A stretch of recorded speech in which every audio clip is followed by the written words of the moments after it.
ආදරණීය දුවේ පුතේ, ඔයාලා දන්නවද අපේ පොඩි යාළුවෝ ඒ කියන්නේ ලස්සන කුරුල්ලෝ කෑම හොයාගන්න කොච්චර අමාරු වෙන්ද කියලා? සමහර වෙලාවට කුරුල්ලන්ට කෑම ටිකක් හොයාගන්න බැරුව දුක් වෙනවා. අපි උදව් කරමුද ඒ අහිංසක කුරුල්ලන්ට? අපි අද හදමු කුරුල්ලෝ කෑම ලෑල්ලක්. මේක උඩකින් හරි ගහක හරි එල්ලන්න පුරුවන්.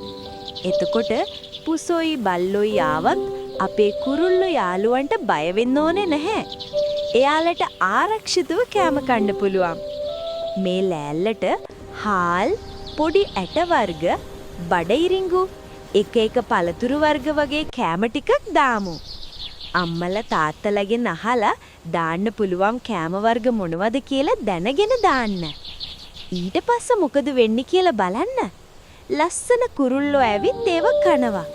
ඒ දිහා බලන් ඉද්දි අපේ හිතට හරිම සතුටක් දැනෙනව නේද? ඒ වගේම අපේ පුංචි යාළුවන්ට උදව් කරන්න ලැබීම ගැනත් අපිට සතුටු වෙන්න පුළුවන්. ඉතින් ඔයාලත් අම්මලා තාත්තලාත් එක්ක එකතු වෙලා මේ වගේ කුරුල්ලු කෑම ලෑල්ලක් හදලා අපේ පරිසරයටයි පුංචි සත්තුන්ටයි උදව් කරන්න පුළුවන්. එතකොට ඔයාලත් වීරයෝ වගේම කාරුණික දරුවෝ වෙනවා.